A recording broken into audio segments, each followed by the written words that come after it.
הושיע את עמך וברך את נולדך ונעשה דעת עולם. Boker Tov. בוקר אור. Shem Hashem Naaseh Venatzliach. On est aujourd'hui le vendredi, donc Shabbat Shalom d'abord et avant tout, le 8 du mois de Kislev, Chet du mois de Kislev et le 16 du mois de novembre. Chaim Tovim ul Shalom. Et on étudiera aujourd'hui la paracha de la semaine, Imirtza Hashem, quelques mots, parce qu'il est déjà tard. Et j'aimerais aussi remercier de par cette occasion ceux qui nous soutiennent par le biais de PayPal, Gabriel Arbib, Shem Hayur Chaim Tovim ul Shalom, Hu Vishto Bechol Asher Lo, Ayala Ilouz, Mamash Tiskele Mizvat Toda Rabba, que Dieu vous bénisse, Jonathan Bar David Ayakar, que je vous remercie l'école Michalot, l'école Abolatot Barach, Didier et Sophie Guénoun, Rifouach Shema pour tous les enfants, Chlama Meira et réussite. Et juste encore un instant, Anne-Sophie Pochayon, Hashem Vorachota Bakom Mikol Kol Dvorak Quint, si je l'ai bien prononcé. J'ai pas fini, 2 secondes. Michel Azoulay, Hashem Varachoto Bechol Asher Lo. Et pour finir, Jérémy Ben Arouche de Los Angeles, qu'on embrasse très fort, et qui on souhaite beaucoup de bonheur, une grande refouach shlema, la Had. Voilà. Moratim Yak de Shabbat Teorat, al Batetrat Miriam, al Hashem, Barechota, Vechen, al Chaya Bat Miriam. Moratim Yak de Shabbat Teorat, Kol Am Israël. Une petite question rapide pour commencer. Une question pour commencer. Il y a pas mal d'internautes et même de fidèles qui se posent des questions par rapport à ce qu'a vécu Israël ces derniers temps. Par rapport au, tu parles de l'attaque de Gaza. 400, voilà, donc concrètement, est-ce qu'on doit continuer même à prier par rapport à cela, même s'il y a eu un semblant de cessez-le-feu? Et également, est-ce qu'on aurait dû attaquer? Qu'est-ce que la Torah nous préconise dans ces moments-là aussi violents? Je dirais d'abord et avant tout que nous avons les Gdolé Ador pour savoir ce qu'il faut faire. Donc le Rav Kanievski, que Hachem lui donne une très bonne santé, nous avait demandé de faire des Teilim à la place des Tilim ou contre les Tilim, se basant sur le verset et les Barechevé, les Basousim, Vanachno Beshem Hachem. Eux viennent avec des tanks et des chars, ça veut dire des chevaux, donc c'est allusion aux chars et aux Tilim. Et nous venons avec la prière, comme vous le savez, le Dil Midrash, la force d'Israël. C'est la prière. Nous avons une force particulière dans la prière, comme dit la Gemara dans Masechet Brachot, Alevai ve'Adam ayam itpalel tamid. Mais de l'autre côté, nous avons vu que des fois, ce n'est pas la prière qui a priorité sur les situations. Il y a des moments, bizarrement, et contre toute attente, où la prière a toujours sa place. Oula, je me suis trompé de bouton de minute. Voilà. Voilà, c'est rare. Dès que c'est important, on va en arrière. Alors, il y a des moments où on a vu que la prière n'avait pas sa place, bizarrement. Ça veut dire que de prier, ce n'est jamais mésique, ce n'est jamais nuisible de prier, il faut toujours prier, mais pour qu'on réussisse. Alors je m'explique clairement. Il y a des moments où, à l'époque de Chizkiyahu HaMelech, à la Shalom, la prière suffisait. On va dormir le soir. On dit à Hachem, nous on a fait ce qu'on avait à faire, on y gmar assez pour, même si on est attaqué par des millions de soldats, comme ça s'est passé à son époque. Il y a des moments où on est poursuivi, on est attaqué, et bizarrement, eh bien, la situation n'est pas d'attaquer. C'est-à-dire que la situation n'est pas de prier, et la situation n'est pas d'aller attaquer. C'est bizarre. Mais pour cela, il faut un grand. Et des fois, même le grand, il ne sait pas. De qui est-ce que je parle? De Moshe Rabbeinu. Nous étions sortis d'Égypte, nous sommes arrivés face à la mer Rouge, à notre droite le désert, et derrière nous les Égyptiens. En face de nous l'océan, on ne sait pas quoi faire. Alors il y en a qui ont voulu se battre. Ça suffit, on n'est pas faible, il faut se battre. Moshe dit non. Il y en a qui ont dit on va se suicider. Moshe dit Chazve Shalom. Et il y en a qui disent on va prier. Et d'un coup Moshe il dit c'est peut-être la solution. D'un coup, il y en a qui ont voulu, bien entendu, pour le 4e groupe, retourner en Égypte. C'est les 4 groupes. Et comme quoi, vous voyez, un peuple, on vient de sortir d'Égypte, on a déjà 4 opinions différentes. D'un coup, bizarrement, mon cher Rabbeinu Alav Shalom, ben il ne sait pas. Alors il va voir Hachem, il lui dit, qu'est-ce que tu veux qu'on fasse? C'est l'heure de se battre, de prier, de retourner en Égypte, on fait quoi? Et il lui dit, Ma titz'ak elai, daber el bnei Israël, ve'isao. Très bizarrement, et contre toute attente, de ce verset-là, on voit que dans la vie, c'est pas spécialement la prière que Dieu attendait de toi, mais une Messirut Nefesh. Mais c'est un cas d'exception. Et on voit que Moshe Rabbeinu n'a pas la solution, c'est Dieu qui les lui donne. Donc pour te dire si précisément est-ce que là il faut prier ou est-ce que là il faut attaquer, je pense qu'il n'y a que Dieu qui le sait. Très sincèrement. Aval, de l'autre côté, nous avons d'autres exemples. Les exemples que nous avons, c'est le livre de Yoshua bin Nun, où là, on aurait pu, par le biais des prières, et c'est ce qu'on a fait quand on est rentré, par les shofarotes, par la prière, la muraille de Jéricho est tombée. Et après, on a attaqué. Ça veut dire qu'on découvrira que des fois, il faut prier Abba l'orgecha, Ashkem l'orgo. Celui qui vient pour te tuer, celui qui vient pour t'assassiner, lancer des missiles sur des centaines de milliers d'enfants, de femmes, qui, de notre côté, nous, non seulement on les laisse passer, contrairement à l'Égypte, les Égyptiens ne laissent pas passer leurs marchandises. Nous, Israël, non seulement on leur laisse passer les médicaments, on laisse passer les habits, on laisse passer la nourriture.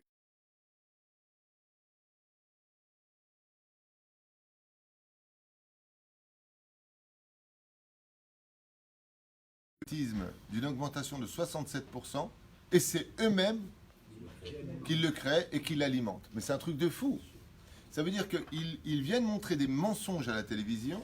Bon, ça, on a l'habitude de toujours tyranniser les juifs. Non seulement on ne fait rien, non seulement on prévient, non seulement on reçoit, juste en un week-end, on a reçu 360... Presque 500 en une journée. Presque 500 en une journée et demie, missiles de Gaza sur Israël. Je ne sais pas si vous comprenez les mots.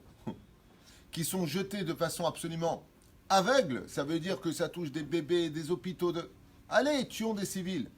Alors il est évident que pour moi, si tu me poses la question, il est évident que pour moi, à partir du moment où on frappe de façon aveugle et que le seul langage que comprenne le Hamas, c'est les coups, eh bien, il faut faire la paix. Et la paix avec eux, c'est de rendre ce langage qu'eux savent parfaitement donner, c'est de leur envoyer un bon missile. Comme ça, je suis clair. Ça veut dire que si, et je ne sais pas si vous avez remarqué ce qui se passe en Israël, ils nous attaquent d'un coup, ils nous envoient des centaines de missiles, et ils nous disent, bon stop, on n'a pas réussi, une fois de plus votre Dieu est avec vous, ouais, cessez le feu. Je pense très sincèrement que, hormis ce que nous ne savons pas à propos du gouvernement et des pressions internationales, donc parce qu'on n'a pas toutes les données, il est facile de parler de notre fauteuil dans un Beth Midrash quand tu ne connais pas les tenants et aboutissants politiques et internationaux. Seulement moi, je ne fais pas partie de ces gens-là. Et personnellement, avant de m'inquérir de ce que va penser la Russie, la France ou l'Angleterre ou tous les pays du monde entier, je m'inquiéterai d'abord de savoir qu'est-ce que pense mon peuple et quels moyens de sécurité j'aurai à mettre en place. Parce que ce qui m'intéresse, c'est d'abord qu'est-ce que pense mon Dieu avant de penser qu'est-ce que pensent les nations du monde. Nous sommes en légitime défense et je pense que Israël, très sincèrement, aurait dû prier, faire bien entendu les Teilim. Ça ne peut que améliorer notre situation, comme le faisait le roi David, qui priait de tout son cœur et de toute son âme le Créateur du monde, de nous donner la victoire, car la victoire ne nous appartient pas, elle appartient à Dieu. Mais n'oubliez pas qu'il y a aussi une mitzvah de Yeshuv Eretz Israël, et que la mitzvah d'Eretz Israël, Veyashevtem Ba, et vous vous installerez sur cette terre, doit passer par l'action. C'est-à-dire qu'il est évident que pour moi, nous n'aurions jamais dû faire un cessez-le-feu, que nous avions l'occasion aujourd'hui de pouvoir mettre un terme. C'est une opportunité qui nous a été donnée, et qu'une fois de plus, Israël Omed Be'ipuk. Alors juste pour finir avec ta question qui n'est pas en rapport avec la paracha de la semaine, mais c'était très important, tu as raison, puisque c'est vrai que j'en ai beaucoup entendu parler et qu'on m'a déjà contacté pour cela. Il est évident que de prier, c'était une bonne solution, mais la paracha de Bechukotai nous dit aussi autre chose, et ça j'aimerais donc le dire. Donc ma réponse finale est Teilim, c'est évident. Prier, c'est même pas une question. Mais attaquer ceux qui nous ont violemment agressés, aveuglément, alors qu'on leur fournit le béton, et avec ça, ils font des tunnels. Nous, on leur fournit du béton pour faire des maisons. Ça, c'est la réalité en Eretz Israël. Et eux, ils font quoi avec? Des tunnels pour pénétrer notre territoire et nous assassiner. On leur fournit des armes. Je le rappelle qu'à l'époque de Yitzhak Rabin, plus de 6000 M6 Esrei ont été fournis à l'époque à Arafat pour faire mettre de l'ordre. C'est avec ces mêmes fusils qu'ils nous ont attaqués. Je rappelle que Ariel Sharon, dans sa grande bêtise à la Vache à l'homme, avait décidé sous pression américaine, je ne sais pas si vous en souvenez, de dégager tous les habitants du Gush Katif et de démanteler les Bet HaKnesiot et Batei Yeshivot qui étaient là-bas. Le Rav Ovadia à la Vache à l'homme a fait un cri de désespoir par rapport à cela. Il avait dit le Pérachère par rapport à ce qu'il vient de faire. Et aujourd'hui, ces mêmes endroits servent de base de missiles duquel nous recevons à chaque occasion des centaines et des centaines de missiles. Donc quand on voit que l'expérience nous montre que de cesser le feu, de tendre la main à des gens qui ne veulent que notre mort, Hamas veut dire violence, Hamas veut dire voler. Ce sont des gens qui volent la vie des autres avec violence. Ce sont des terroristes. Donc il est évident qu'avec cela, il n'y a qu'une seule alternative, eh bien, c'est d'attaquer. Il n'y a pas photo. Mais n'oublions pas encore un détail. Je finirai juste avec ça.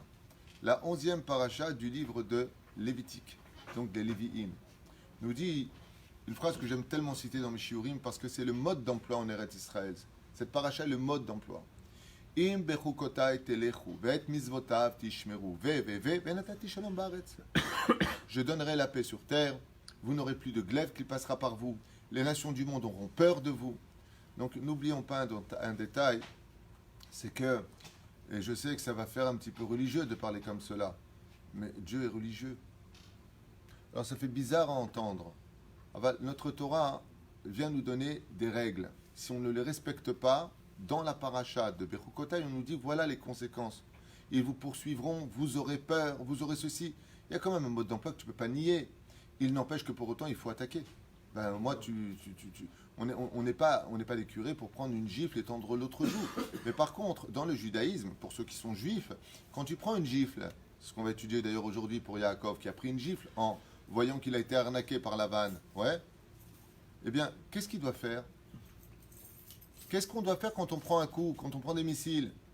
Dans tous les livres de Moussa, oui, Pashpesh b'maasecha, Pachout. Si Akadosh Baruch Hu, il t'envoie aujourd'hui des missiles, ça veut dire quoi? Il va utiliser le bâton, le Hamas. C'est que toi aussi, tu as une remise en question. Et je pense que la première remise en question, petit 1 en Eretz Israël, petit 1, je dis bien, selon David Twitou. Moi, je ne suis rien du tout, je vous dis simplement, selon mon étude, ce que je comprends de la vie, le manque de hardout, la haine, qui est la première priorité de notre Teshuvah. Je pense qu'il serait temps. Il y a des gens qui se permettent de faire des vidéos au nom de la hardout et qui ne cessent de scinder le peuple d'Israël.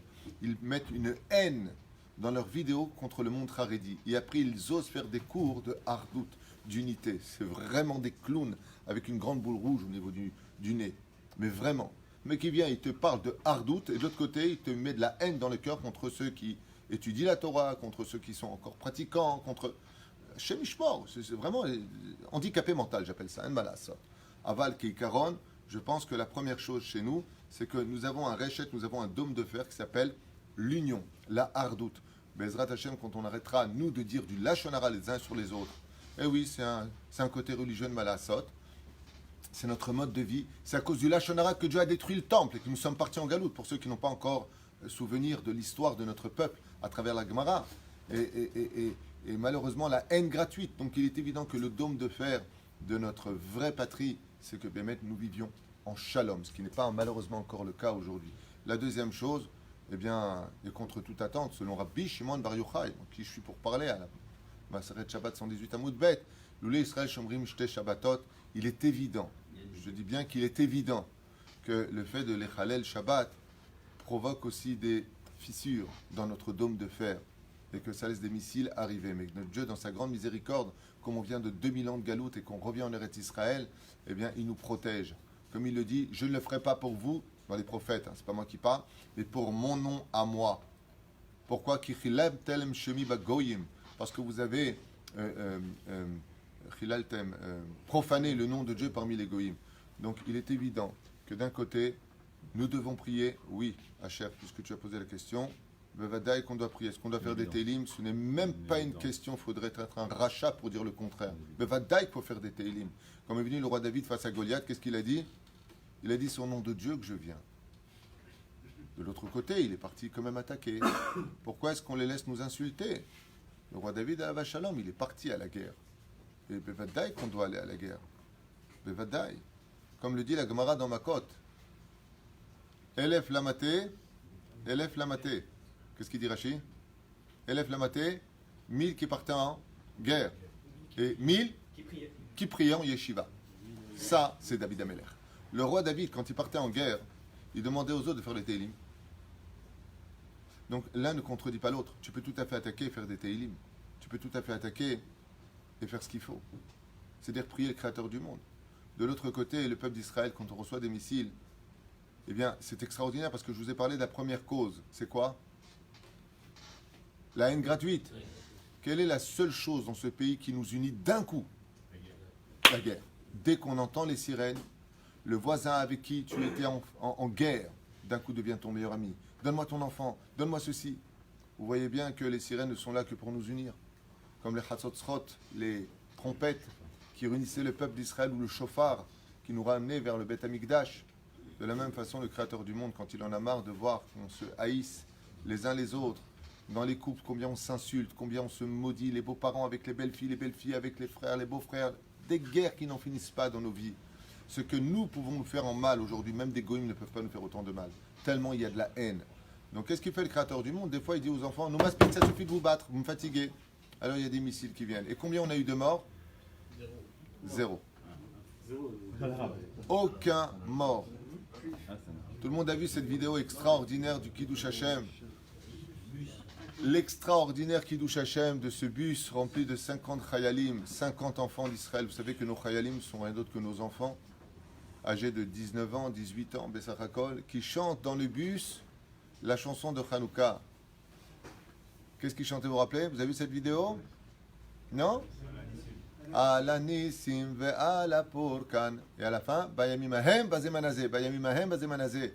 Voici les miracles que Dieu a fait pour nous de cette époque jusqu'à la nôtre. De cette époque jusqu'à la nôtre, le bus Kraut Rabbi s'arrête juste derrière un cabanon, juste une station avec un arbre devant. Tout le monde descend. Normalement, vous savez qu'il y a un miracle exceptionnel. C'est que le bus devant, on le voit ou pas? Le devant du bus. Ouais, on le voit. Où est-ce qu'il y a un miracle dans le miracle? Vous avez marqué la vidéo? Kraut Rabbi, en général, quand un bus il s'arrête, quelle porte il ouvre? Celle de derrière et celle de devant. Le bus était combien de places dans un bus? Il y a que 53 places. Donc le bus était plein puisqu'il y avait 50 et quelques soldats. Il n'y en a pas un qui est sorti par devant. Ils sont tous, Kraut Rabbi, sortis par derrière. Je ne sais pas si vous avez remarqué ça. C'est extraordinaire. Il n'y en a pas un qui est sorti par devant. Tous par derrière. Et eux, ils attendent pour envoyer le missile. Le bus avant, et le seul qui reste au volant, c'est qui? C'est un arabe. Il a été sauvé, jambes cassées et autres. Et qu'est-ce qu'il a dit en arrivant à l'hôpital? Il n'a pas cessé de louer Dieu. Il n'a pas cessé de louer le Dieu d'Israël en disant, c'est fou combien le Créateur vous aime. Vous descendez juste au moment où il faut, par la porte de derrière, en chantant l'honneur de Dieu, que Dieu fait des miracles. Vous sortez du bus, ouais, par derrière. Et ils envoient le missile sur moi. Je suis l'arabe. Il dit, mais c'est pas possible combien Dieu vous aime. Il faut voir l'état du bus tout cramé, tout brûlé, qui explose en une seule seconde. Si ce missile avait atteint nos soldats, il y aurait eu 50 korban. Vous vous rendez compte? Kama Hashem Gadol. Kama Hashem, il aime notre armée. Combien Dieu protège nos enfants. Ça aurait fait 50 familles en deuil, et un deuil national. Hashem Ishmor V'Yarahem. Que Dieu protège nos enfants et que Dieu protège notre armée. Et la reine Bezrat Hashem, il n'empêche qu'on doit faire des teilim. Mais si moi, personnellement, si j'avais été le Rosh Mimshala, tu peux être certain que j'aurais pas fait un coup médiatique comme l'a fait, comment il s'appelle? Lieberman. Moi, je crois pas en sa politique et je trouve que c'est un coup politique extraordinaire à la veille des élections, puisque dans moins de 6 mois, c'est les élections. Donc le côté bulldog, c'est sympathique. De l'autre côté, on connaît Bibi Netanyahou, on connaît les pressions internationales. Et on a vu que beaucoup de gens qui avaient une grande bouche avant les élections et qui sont devenus Premier ministre, comme Ariel Sharon, sauf sont devenus des petits caniches. Donc il y a des choses qu'on ne connaît pas, c'est facile de juger quand on est dans son fauteuil, quand on n'a pas tous les dossiers devant soi. C'est facile de et puis on voit qu'une fois que c'est fait, je me rappelle de Sarkozy en France à l'époque, il a dit je vais vous débarrasser de cette racaille. Non seulement tu t'en es pas débarrassé, mais elle s'est rajoutée pendant ton mandat.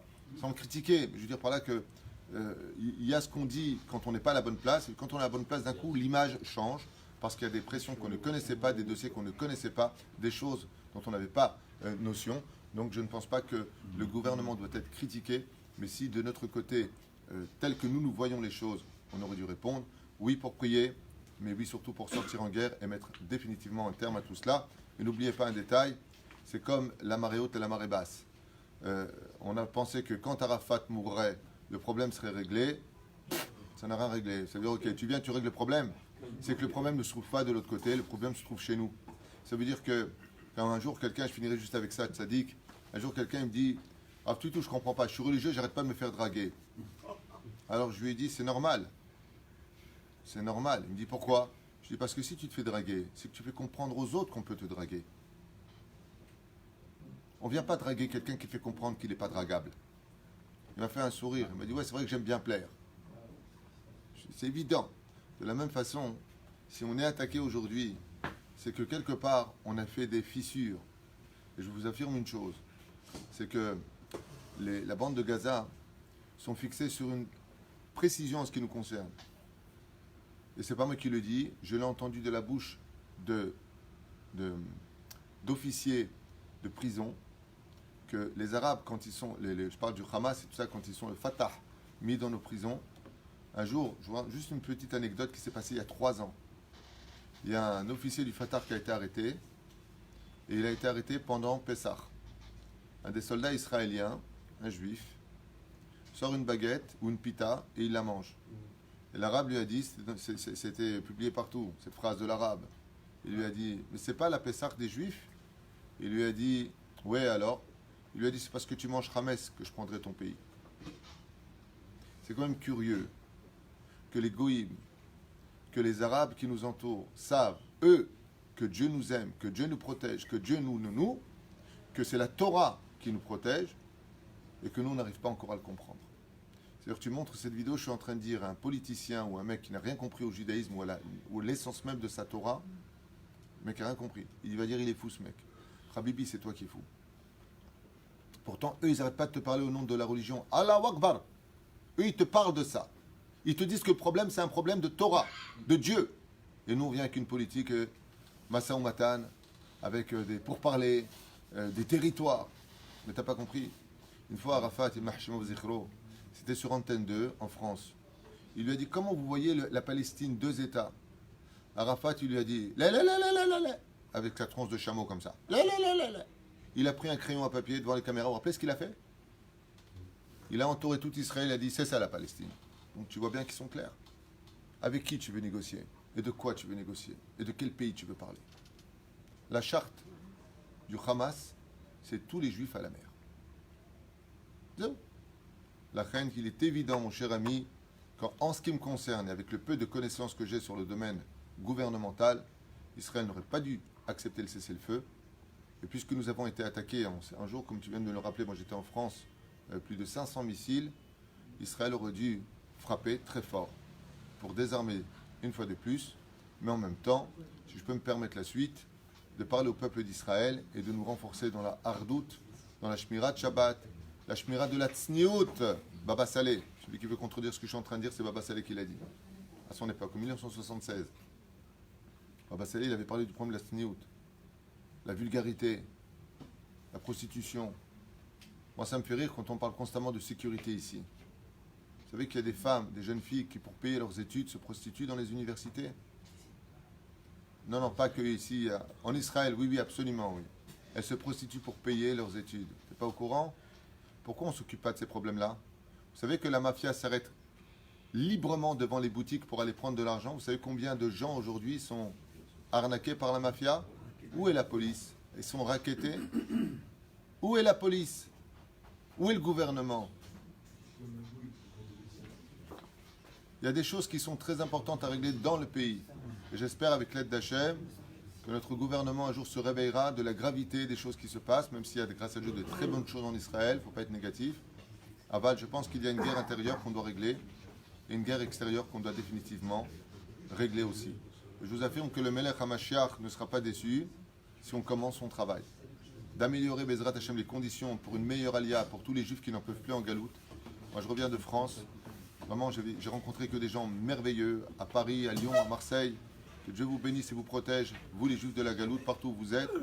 Mais il serait temps que le gouvernement comprenne que quand on veut faire monter les juifs en Eretz Israël aujourd'hui, vu les difficultés du langage, changement de culture et tout ce qui s'ensuit, il serait temps aussi de notre côté d'améliorer la situation interne de notre pays. Et ce n'est pas difficile à faire. Il faudrait simplement envoyer des émissaires descendre vers notre peuple, soigner le problème intérieur. Et Bezrat Hashem, comme je l'ai proposé au mouvement Chasse, et je compte le faire d'ici 3 semaines, puisque si Dieu veut, je vais rencontrer le Rav Aryeh Deri. J'ai proposé, Bezrat Hashem, et j'espère qu'on y arrivera, que le mouvement Chasse, Imirtze Hashem, prenne sur lui que chaque avraire qui étudie la Torah soit en contact avec un soldat de l'armée d'Israël, téléphone, qu'il ait son nom, qu'il prie pour lui, comme le demande la Gemara, Elef Lamate, Elef Lamate.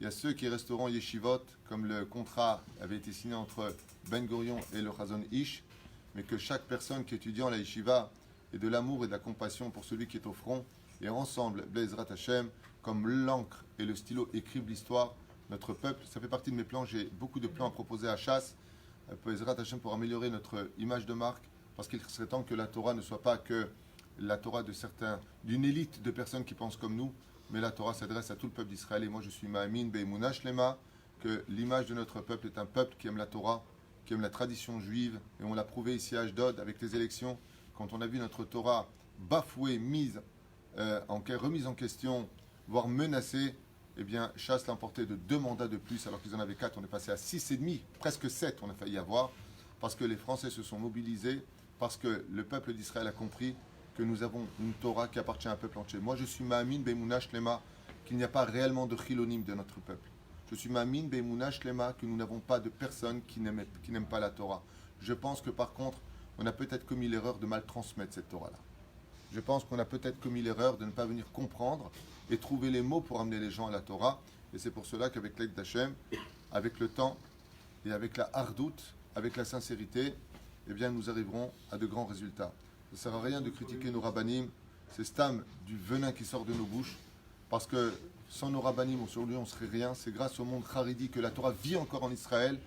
C'est un enseignement du Rav Zini de Haïfa qui avait dit qu'il faut reconnaître que le monde haridi, sans lui il n'y aurait plus de Torah en Israël, parce que c'est bien gentil. De l'autre côté, on a besoin de nos kippot srugot, comme l'avait dit le Rav Ovadia Yosef. J'ai vu une vidéo sur YouTube extraordinaire du Rav Ovadia Yosef qui parle d'éloge du travail aussi des kippot srugot. Ça en était pris à Bennett à l'époque, mais de façon générale, ils sont autant nos enfants que ceux qui ont kippot shrorot, Kolam Israël Kedoshim, qui pas de kippa. Et moi je suis Ma'amin Be'emunah Shlema dans la force du peuple d'Israël, dans la force de la Géoula qui est très très proche. Il y a simplement encore des problèmes. Il faut faire une grande teshuva avec nos bouches, parce que vous avez remarqué que dès que les sirènes arrivent, qu'est-ce qu'on fait? On hurle. Pourquoi on hurle? Milda kenegemida, le batla. La fin, je commencerai mon shiur avec l'aide d'Hachem sur au moins un sujet précis. C'est l'arnaque que va subir Yaakov Avinu. Alors vous savez qu'il y a beaucoup de raisons sur le domaine de cette paracha extraordinaire qui s'appelle la paracha de Vayetze Yaakov mi Be'er Sheva ve'yelech Harana. Yaakov Avinu se retrouve face à une situation d'épouser en tout 2 femmes plus leurs servantes, soit 4 femmes. C'est-à-dire, ces 4 femmes alpisot correspondent à Yud Ke Vav Ke. Selon le Ben Ishraï, seuls Rachel et Léa, Rachel, Yudke, Léa, Vavke, viendront créer la notion du peuple d'Israël. J'ai une question à vous poser. D'après vous, Yaakov, il était parti pour épouser combien de femmes? Une femme. D'où est-ce qu'on sait qu'il avait l'intention d'épouser qu'une seule femme? Il demande à Rachel, il demande qui c'est, où est ça. Et Rachel demande il demande à Lavan, sa fille Rachel. C'est marqué dans le texte, Veillei baboker veine Léa. Et voici que le matin, ce fut Léa. Vamer el Lavan, mazot asitali. Allo berachel abatish vachanim. C'est pour Rachel que j'ai travaillé et non pas pour Léa. Donc la première chose à retenir, c'est que Yaakov Avinu, à la vache Shalom, est venu pour épouser à la base qu'une seule femme, à l'image de son père, qui n'eut que Rivka dans sa vie.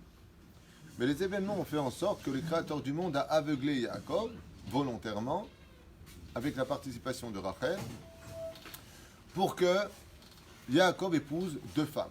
Alors je voudrais vous donner 3 explications avec l'aide d'Hachem. Pourquoi Dafka, Léa, rentre-t-elle dans l'histoire? La première explication, c'est parce qu'il y a 2 façons d'exister en tant que juif, et les matrices qui engendreront les 12 tribus appartiennent à 4 façons d'exister. Pourquoi? On le verra avec Arba Banim Dibra Torah. Il y a 4 façons d'être juif dans le judaïsme. Il n'y a pas qu'une seule façon. Donc ne vous étonnez pas si l'un ne pense pas comme vous. C'est une façon d'être juif de ne pas penser comme l'autre. C'est pas dramatique. C'est dingue. Arba Banim Dibra Torah, Echad Hacham, Echad Rasha, Echad Tam, Echad Shonah Lishol. On a vu tout à l'heure avec la mer Rouge que 4 façons de penser sont intervenues. Ouais. Donc, il fallait pour cela créer 4 façons d'exister, 4 façons d'être. Et ces 4 façons s'appelleront Léa, Rachel, Zilpa et Bila. D'où sortiront Barzel. Gematria, Reshit Tivot, Barzel. Nachon Kipat Barzel. On a fait un cours sur ça il y a quelques années. Mais la reine, le peuple d'Israël doit venir donc de 4 matrices différentes, parce qu'il y a 4 façons d'être juif, 4 façons de penser son judaïsme. C'est pas la peine de dire ah, c'est Lubavitch qui ont raison, c'est les Breslev qui ont raison, c'est les Kippot Srugot qui ont raison, les Kippot Shrorot qui ont raison. C'est les 4 qui ont raison. Il y a plusieurs façons d'exister en tant que juif. Il y a pas, t'es pas comme moi alors que tu n'existes pas. Pas du tout. Tu n'es pas comme moi parce que tu me complémentes dans ce que tu es et de ce que moi je n'ai pas. Pense différemment de moi, il n'y a pas de problème. Tant que tu es capable de danser avec moi. C'est vrai? La reine, première chose à comprendre à propos de Rachel et Léa. On va essayer de se concentrer par rapport au temps qui nous reste sur Rachel et Léa. Il y en a une qui représente la pnimiyut, c'est-à-dire l'intériorité du peuple. Et il y en a une autre qui représente l'extériorité du peuple. Vous remarquerez que Rachel, elle est toujours cachée dans l'histoire. Elle vient au milieu du tzon, à l'intériorité. C'est le juif de l'humilité, c'est le juif de la baïchanout. Léa, elle, c'est la juive de l'extériorité. La Mishnah de Masechet Avot, au nom de Yehuda ben Tema Omer, il dit quoi? Après avoir dit Az panim, la Gehinam, ou Bosh panim, le Gan Eden. Lui aussi, il dit qu'il y a 2 façons d'être juif, qui correspondent à ces 2 matriarches. À quoi ça ressemble? Pour aller faire des séminaires, d'aller à Marseille, de se retrouver souvent au rendez-vous avec des femmes, si je suis trop baïchani, si je suis trop humble, je suis que poussière, je suis mévater à la colle, je reste dans mon univers, je suis le juif de la yeshiva, celui qui a peur de l'extérieur, chose qui existe. Je suis le descendant de Rachel. C'est l'intériorité. C'est pour cela que Rachel, elle représente le Misrad Apnim, Pnimiyut. Tandis que Léa, elle va à l'extérieur. Elle sort vers Yaakov. Elle dit, Yaakov, où tu vas? Où tu vas? Je vais attendre de Rachel ce soir. Non, je t'ai acheté. Viens dans ma tente. Quel chutzpanit. Chutzpa, ça vient du mot chutz, qui veut dire extérieur. C'est-à-dire qu'il y a celle qui ravale sa langue. C'est Rachel. Et il y a celle qui est chutzpa. Chutzpé. En dehors de la bouche. Ce qui fait que dans la Vodat Hashem, ceux qui font des séminaires, qui se retrouvent avec des femmes, c'est pas facile. Les femmes doivent enseigner aux femmes et les hommes doivent enseigner aux hommes. Ouais. Alors de là, la Mishnah nous dit Azpanim, celui qui est descendant de Rachel, Azpanim, Az, il a de la azout, il a de la force en lui pour être capable. Hein?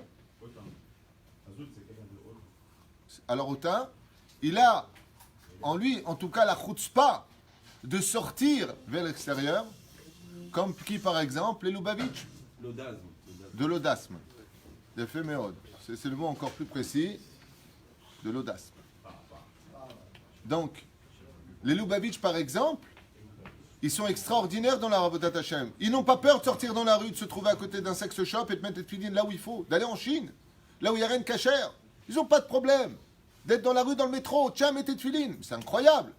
Ça s'appelle Aspanim, la Gehinam.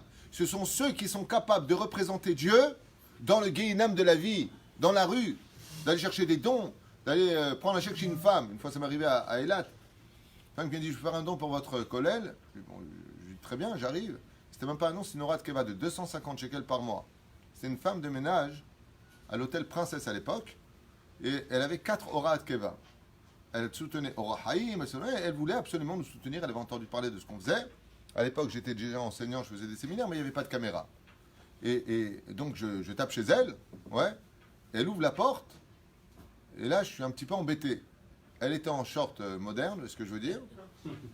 En t-shirt très moderne. Voilà. Et elle me regarde comme ça, elle me dit Rav Tuitou. Je lui dis ouais. Elle me, rentrez. Je lui dis non, pas rentrer. Hein? Et elle se retourne. Barthallah. Donc c'est un peu compliqué. Ou alors mon Rav, le Rav Garbian, Shlita chez Badel Haïm Arukim, quand il allait faire des choupotes, et que la mariée, elle n'avait pas compris l'importance, par ignorance, de la Gdusha, de la choupa où la Shrina descend. Elle venait avec Pitom et Ramsès, sous la choupa. Mamash, Hashem Yishmor Lachem. La robe un peu courte, derrière un peu longue. Et le Rav Aryeh qui prenait, comme moi je fais un peu avec vous, je prends des témoins. À chaque fois qu'il y avait des suspicions sur la Kala, mon Rav il demandait qu'elle vienne de Sanoua. Mais il dit non, Guadarav, le père il disait elle va pas venir de Sanoua, vous savez, elle a déjà acheté sa robe. Qui prenait mon Rav? Il me disait à moi, j'ai besoin de toi en tant que témoin ce soir. Je dis pourquoi elle est à poil? Il m'a dit, à ta Besséder, les autres, ils vont tousser, ils sont pas. Il m'a dit, toi, tu as Aspanim le Gehinam. Toi, tu n'as pas peur d'affronter le Gehinam. Alors, il y a deux sougim. Donc, vous voyez pourquoi Rachel, première explication des Chachamim, elle rentre. Pourquoi? Parce qu'il faudra des juifs pour être capable d'affronter les problèmes de la rue, d'être capable d'affronter les problèmes de l'armée, d'être capable d'affronter les problèmes du travail. Il y a des juifs qui ne peuvent pas, eux. Ils sont comme ceux qui sont dans l'intériorité. Ils sont vite dans le Beth Midrash. Quand il y a le déluge dehors, je rentre dans la Teva. Anilo, l'obijulze. Ils n'ont pas de problème. Mabaya. Sois plus fort. Et celui qui est comme ça, en général, c'est le stage. Rachel va engendrer celui qui est capable de descendre le Gehinam de l'Égypte. C'est Yosef Hatzadik. Ce sera Binyamin. De là, tu apprendras en réalité que Rachel et Léa, c'est une entité. Il faut pas d'abord passer par renforce-toi dans la pnémiout pour être capable d'affronter la chitsoniout. Renforce-toi dans l'intériorité, bien comme il faut, renforce-toi bien, pour être capable d'engendrer par la suite celui qui sera capable de remonter toute l'histoire de l'Égypte, de faire teshuva à toute l'Égypte par la Brit Mila, comme le fera Yosef plus tard dans la Torah. C'est la première explication de pourquoi Rachel et Léa. La deuxième explication est beaucoup plus ésotérique. Nous l'avions étudié en cours, je ne sais pas si vous vous rappelez, dans le Sod à Hashmal. C'est que, à la création du monde, quand Akadosh Baruch Hu a créé la première femme d'Adam Arishon, il a créé Lilith, la reine des démons. Et cette reine des démons est née avec une très bonne kavana. Elle est venue pour être la mère, alors que la reine mondiale a été créée par Dieu. Seulement, les Chachamim nous disent qu'elle a été créée par Dieu devant Adam Arishon, et comme Adam Arishon, il a vu sa composition, qu'en fin de compte, la plus belle des femmes, eh bien, si tu lui enlèves les 2 mm de peau qui sont sur elle, elle peut être Miss Monde, elle peut te faire vomir. Parce que sous la peau, il y a des fibres, de la graisse, des veines. C'est pas beau quand tu vois de quoi on est fait, dans l'absolu. Et les Chachamim nous disent que comme Adam Arishon, il l'a vu, il l'a répudié sur place. En elle est née une kin'a et une sin'a hors du commun. Elle se vengera sur les hommes, puisqu'elle n'est restée que spirituelle, elle n'a pas eu les habits qu'on aura uniquement à la sortie du Gan Eden, et elle se vengera sur les hommes. Mais il y a un côté qui était bon en elle. Et ce côté qui était bon en elle s'est transformé un jour, sauf, en une entité avec un corps. Comment s'appellent ces personnes? Léa. On a vu ensemble que Léa n'est autre que la réincarnation de Lilith, de la Sitra d'Egdusha. Ça veut dire que dans tout mal, il y a toujours un bien. Dans du bien, il y a toujours un mal qui ressortira. Toujours. L'un ne va pas sans l'autre. Et vous le dites tous les jours dans la prière. Yotzer or mi pene hosher. Ve hosher mi pene or. L'obscurité, tu en ressortiras de la lumière. et de la lumière, tu ressortiras de l'obscurité. Waouh! Ça veut dire que dans l'un comme dans l'autre se cache toujours cette notion du bien et du mal. Donc, étant donné que la légitimité de Elialité aujourd'hui devait être calmée, comment est-ce que tu calmes les choses? Comment tu calmes la rigueur? En lui donnant un peu à manger. C'est-à-dire que comme on laisse le sel sur la table, pourquoi? Hormis Zecher le Misbéach, en souvenir du Misbéach, eh bien parce que en donnant aux forces du mal un petit peu de son dû, bien entendu que d'être mon chef Israël, alors tu vas attisser, tu vas calmer cela. Mais la reine Léa n'est autre que la réincarnation de Elialité, tandis que Rachel est la réincarnation de Ève. Et ainsi donc, c'est deux femmes. Ouais.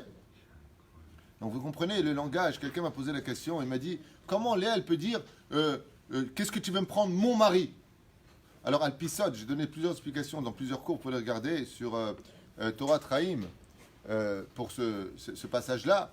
Mais pourquoi est-ce que Léa, elle ose dire à Rachel, c'est mon mari? Alors que si tu as épousé, toi, Léa, Yaakov, c'est grâce à Rachel. C'est qu'en réalité, ce n'est pas Léa telle qu'on la voit dans le texte qui parle, mais c'est Elialité qui répond à Chava. Je te rappelle qu'avant d'être ton mari, c'était mon mari. J'ai été créé pour lui, moi aussi. Donc l'originalité des choses a repris sa place. D'où est-ce que ça vient et pourquoi est-ce que ça vient? Alors là, je voudrais faire une parenthèse tellement importante. Vous savez que dans ce monde, tout ce qui se passe, comme le dit le texte, quand nous faisons les tahanunim, nous disons c'est parce que nous avons quitté tes mitzvot, donc ça revient à ce que j'expliquais tout à l'heure par rapport à ta question, et tes préceptes qui sont bons pour nous, vélo chavalanu, et nous n'avons pas estimé ça à sa juste valeur. Ve'ata tzadik Hashem. Toi, par contre, Hashem, tu fais jamais d'injustice. Al kol nous. Parce que tout ce qui vient sur notre tête, tout ce qu'on reçoit, qui émet asita, va nahnu irshanu. Parce que tout ce que tu nous fais subir, c'est la justice, parce que nous avons fauté. Ça fait peut-être un peu curé, mais ça fait partie de notre texte à nous les Juifs, dans notre Torah et notre mode de vie. Donc tout ce que nous subissons, c'est justice. Si c'est justice, il serait quand même intéressant de voir où est la justice dans le texte de l'arnaque de Yaakov, qui se fait arnaquer par Lavan, et Dieu laisse faire des choses, parce qu'il fait la justice. Et pourquoi est-ce que Rachel va subir une telle injustice par rapport à Yaakov, qui se retrouve un petit peu entre le marteau et l'enclume face à Rachel et Léa dans tous ces conflits qui vont avoir lieu? Réponse très simple. Quand Yaakov est venu pour prendre la bracha chez son père Yitzhak, il lui a dit, c'est bien toi, Esav, mon fils? Il lui a dit oui. Rashi, il dit, quelle était l'intention de Yaakov? Est-ce qu'il a menti? Il dit non. Il dit, pourquoi Rashi? Il dit, parce que quand une femme tombe enceinte, il y a deux ovules qui fécondent. Le premier ovule qui féconde, il monte en haut, et le deuxième, il est en dessous. Donc, qui est réellement l'aîné? C'est Yaakov le premier. Et c'est ce que dit Yaakov pour cacher son mensonge. Mensonge. Qu'est-ce que tu dis, mon? Je t'imite en plus, Yatik. Ah, sheker shelo. C'est mieux. Hein? Son sheker. C'est plus facile. Rachid dit qu'il n'a pas menti. Il lui dit, tu veux vraiment savoir, est-ce que je suis vraiment ton aîné? Ça veut dire que tu veux rentrer dans la pnimiout, dans l'intériorité des choses. Alors sache que quand une femme tombe enceinte, c'est le deuxième en réalité qui sort qui était l'aîné. Seulement la halakha n'a pas fixé comme ça. La halakha a fixé que c'est le premier qui sort qui sera l'aîné. Donc si tu viens me dire, si vraiment je suis ton aîné, oui je le suis, parce qu'en tant que deuxième, j'ai été fabriqué dans le ventre le premier. Mais la halakha n'a pas été fixée comme ça. Donc Rachel, qui n'est autre que Ève, et Léa, qui n'est autre que Elialité, Elialité lui dit, attends, mais moi aussi j'ai été créé avant toi, Ève, la deuxième, toi, qui est la mère légitime du monde. Ouais, M, comme c'est marqué là-bas, M Kolchai, la mère de tous les vivants. Elialité, elle vient lui dire, tout comme toi, Yaakov, tu as menti à ton père, en disant je ne mens pas, parce que je parle de la pnimiout, de l'intériorité, en disant que j'ai été fécondé la première. Ouais, que j'ai été fécondé le premier, mais que tu es sorti le deuxième. Alors elle lui dit pareil, moi c'est normal que je me marie avant toi, pourquoi? Parce qu'avant que Adam il se marie avec Ève, il s'est marié avec Elialité. Ouais, donc il est légitime que moi Léa je prenne cette place. Mida keneged mida lo batla. Deuxième explication, Veinoraït. c'est que même si Akadosh Baruch Hu, il a demandé par Ruach HaKodesh à Rivka d'envoyer Yaakov prendre la bracha chez Yitzhak, il n'empêche que Yitzhak, il y a eu un manque de respect des parents. C'est que quand est venu Esav, et que face à Yitzhak, Yaakov était en face, il a imaginé une fraction de seconde que c'était qui? Son fils, Esav. Et que quand il est venu prendre les brachot, il a fait une totale teshuva. Donc qu'est-ce qui s'est passé? Yitzhak, il est monté dans une très haute estime, il a dit Baruch Hashem, mes deux fils sont tzadikim, et c'est Yofi. Quand est parti Yaakov et qu'est venu Esav, il a fait une chute où il a senti sous ses pieds les portes du Gehinnom s'ouvrir. Cette douleur d'avoir fait subir à ton père les portes du Gehinnom, même si c'est Dieu qui t'avait demandé, tu le paieras comment? Ici. Lama ici. Et c'est ce que dit le Midrash. Quand il est parti voir Léa, il lui a dit Veini, comme c'est marqué, Baboker Veini, hi Léa. Et voici que c'est Léa, va Yomer el Laban, Mazot asitali, qu'est-ce que tu m'as fait? Allo Berachel, Abadeti Mach. Velama rimitani, pourquoi est-ce que tu m'as arnaqué? Va Yomer Laban, Lo yaseken bimkomenu. Bimkomotenu. Pardon, bimkomenu. On n'a pas l'habitude, bimkomenu. Misé makom, quand tu dis Baruch hamakom Baruchu, qu'est-ce qu'il fait Lavan? Il lui dit, n'est-ce pas au nom du makom que tu as utilisé l'endroit dans lequel tu es venu arnaquer ton père pour prendre la bracha de ton frère? Bimkomenu, il a dit c'est au nom de Dieu que je viens de punir. Lama, la tête à Tseira, l'ifna bechira. Et qu'est-ce qu'il aurait dû dire? Agedola, lo bechira, pour lui dire qui est venu prendre la bechora, c'est toi. Donc il lui a fait la vanne, si tu veux porter plainte contre moi, je n'ai fait que mida keneged mida contre toi. Je t'ai rendu la pièce de ta monnaie, puisque toi tu nous as appris que quoi? Qu'on a le droit de prendre quelqu'un et de faire passer pour le Bechor. Ouais? Eh bien de la même façon que tu es venu prendre la Bechora en arnaquant, il dit la vanne, il faisait passer pour un tzaddik. Chez nous on n'arnaque pas les gens. Chez nous le Bechor c'est le Bechor, et Léa c'est le Bechor. On va pas faire comme toi, Yaakov. Hein? C'est pas joli ce que tu viens de faire. C'est quand même dur d'entendre ça. Parce que tout ce qu'a fait Yaakov, c'est les Shem Shamaim, c'est ce que Dieu le demande. Vous apprendrez de là qu'il y a toujours un tikkun dans le tikkun. Même quand tu fais quelque chose, comme par exemple, une personne rêve que ses dents tombent pendant Shabbat Kodesh, elle est partie voir un chacham qui lui poser les questions adéquates, à savoir, est-ce que tu es arrivé d'un dentifrice, est-ce que tu as vu une brosse à dents, est-ce que tu as vu quelqu'un qui avait des dents très blanches, ça t'a choqué, ou quelque chose comme ça. Il va dire, bon, alors tu jeûnes. Même pendant Shabbat Kodesh, au moment où il fait le rêve, le matin il se lève, tout de suite il jeûne. Mais le dimanche, il devrait jeûner. Pourquoi? Parce qu'il a raté le Shabbat à cause de son... Il a raté les repas à cause de son jeûne. Donc ça s'appelle Shlemut Sheba Shlemut. Ah mais c'est quand même difficile. De l'autre côté, j'aimerais vous raconter une histoire. Une très belle histoire. Il y a... Donc pour expliquer cette histoire-là, j'aimerais revenir un peu en arrière pour bien vous faire comprendre que d'un côté, quand tu fais du mal, sache que tu le paieras. Ce que tu fais subir à une personne, automatiquement, dans le temps, Dieu il a tout son temps, mais tu repaieras exactement tout le mal que tu as fait.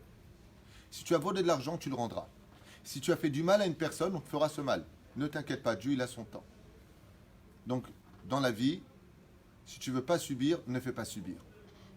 Dans la vie, quand tu as une bonne nouvelle à faire passer à quelqu'un, par exemple, quelqu'un a besoin de ta voiture, tu comptes à lui passer.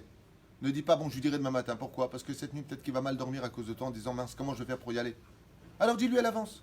Quelqu'un te demande de l'argent. Tu peux me prêter? Tu arrives chez toi à la maison, tu vois qu'il y a l'argent. Tu dis, bon, demain matin, je verrai à la prière, je lui dirai. Mais lui, la nuit, peut-être qu'il va être mal. Il dit, tu vois, le fait que lui, maintenant, il va souffrir, alors que tu aurais pu le lui dire. Toi aussi, tu souffriras un jour, tu demanderas l'argent à la banque, elle te dira, je vais réfléchir.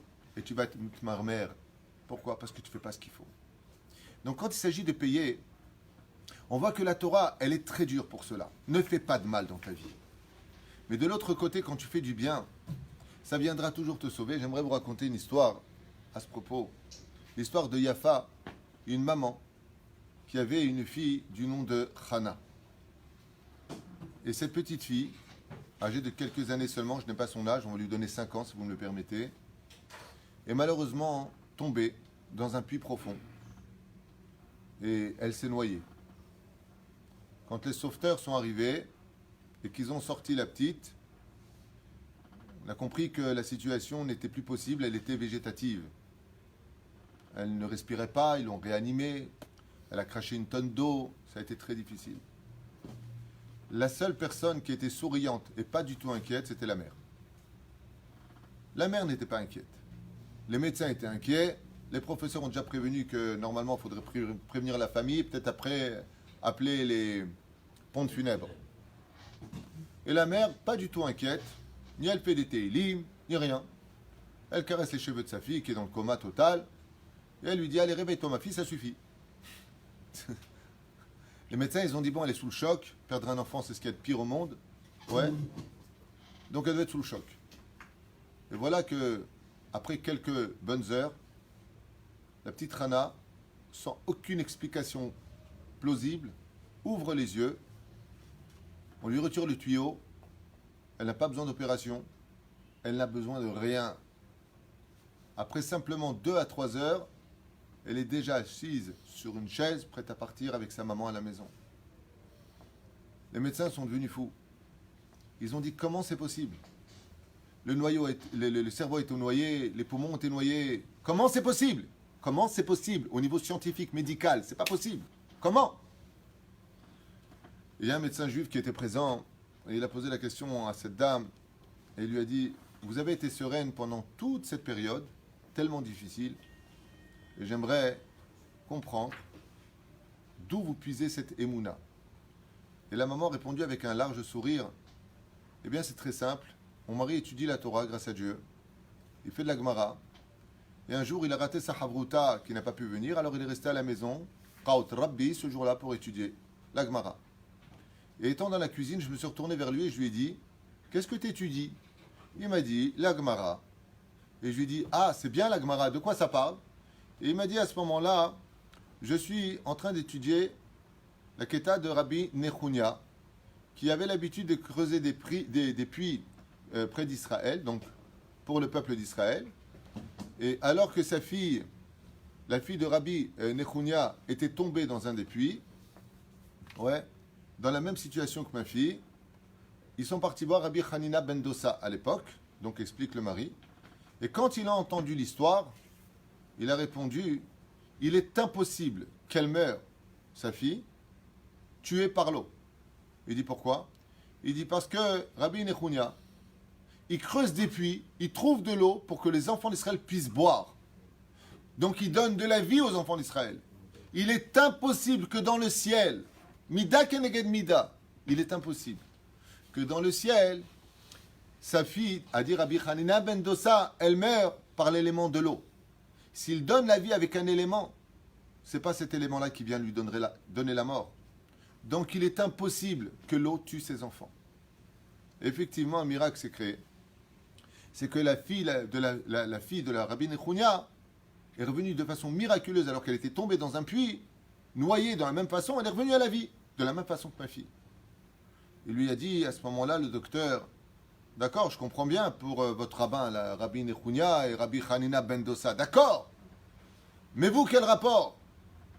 Et elle a répondu à ce moment-là, moi je suis balanite, tous les soirs, c'est moi qui trempe les filles d'Israël au mikvé, et je vérifie bien que chaque cheveu rentre à l'intérieur de l'eau.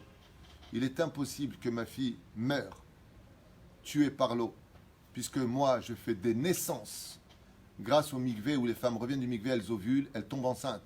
Ça fait plus de 25 ans que je suis balanite, a expliqué Yafa, et que grâce à l'eau, des enfants naissent tous les jours ou toutes les années.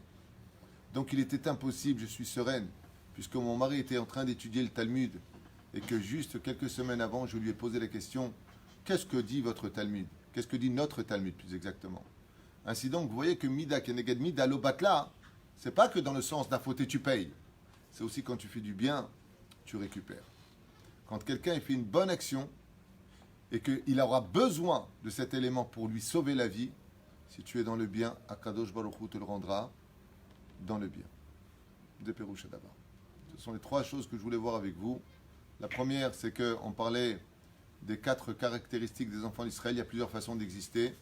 La deuxième, qu'il fallait que Eliélité retrouve sa place légitime en tant qu'épouse de Yaakov Avinu, c'est Léa, et que Rachel, réincarnation de Chava, retrouve sa place légitime. Il y en a qui disent dans le livre Avat Haïm, il rapporte au nom du Harizal, que c'est les 2 réincarnations des 2 femmes de Evel. Il y a plusieurs déotes. Mais ça veut dire quoi? Ça veut dire que c'est des nitzotzot, des étincelles d'âme. qui sont rentrés en aide. Il y a plusieurs d'autres, comme on l'avait vu d'ailleurs dans les choses. Et la troisième chose, comme je viens de vous le dire ici, Mida Keneged Mida lo Batla, Bezrat Hashem, entre Rachel et Léa, le peuple d'Israël se devra de s'unir, puisque vous savez que jusqu'à aujourd'hui, nous n'avons pas fait le tikkun final, où à la fin des temps, Imirtse Hashem, jusqu'à maintenant, les deux temples n'ont pas pu être construits par le barzel, par le fer, mais il faut savoir que le troisième temple qui descendra, marque le Ketrachit Osfot, est-ce qu'il descendra du ciel, est-ce qu'on va le fabriquer? Comme tout est divré Elohim Chaim, comme tout est vérité dans la Torah, il descendra du ciel, mais les finitions, ce seront à nous de les faire. Et les Chachamim nous disent, et les Kablanim qui sont là, ils disent je m'en occupe. Et les Chachamim nous disent que Davka, cette fois-là, on pourra utiliser le fer. Le fer, c'est Barzel. Mazé Bar, Bet, Bil'a, Resh, Rachel, Zaïn, Zilpa, Lamed, Léa. On intermettra, Baruch Hashem, les fils des servantes, comme Dan, comme Asher, ne seront plus dans les marges de notre histoire. Ils seront au même niveau que les enfants légitimes de Rachel et de Léa. Et ça veut dire quoi? Ça veut dire qu'en réalité, les deux temples ont été détruits à cause d'un manque de hardout. Ce qui a comme étant, on peut dire, l'élément facteur de notre Géoula, c'est la hardout. C'est pour cela que la paracha de Vayechi, alors que Yaakov meurt, on voit que ce qu'il ramènera à la vie, c'est quand les 12 tribus sont autour de son lit et qu'ils lui disent la phrase suivante: Shema Israël, Adonai Eloheinu, Adonai Echad. Nous sommes tous autour de toi, on a tous le même Dieu et on est tous unis. On est tous avec toi, papa. Alors Yaakov peut mourir en paix et on voit que même quand la mort frappe le peuple d'Israël, quand il y a de la hardout, Parashat Vayechi, on continue à vivre. C'est le premier point de Teshuvah. Et pour y arriver, je ne finirai pas ce Dvar Torah avec vous en vous rappelant ce qu'a enseigné toute la Chassidoute, et entre autres mon Rénou Arabe Rabbi Nachman de Breslev, c'est que ce qui mène chez nous l'homme à la haine, c'est le manque de simcha. Il faut absolument qu'on apprenne à être heureux. Il faut qu'on travaille cette mida-là, parce que quand on est heureux, je vous affirme qu'on est capable d'aimer chaque juif. Shabbat Shalom.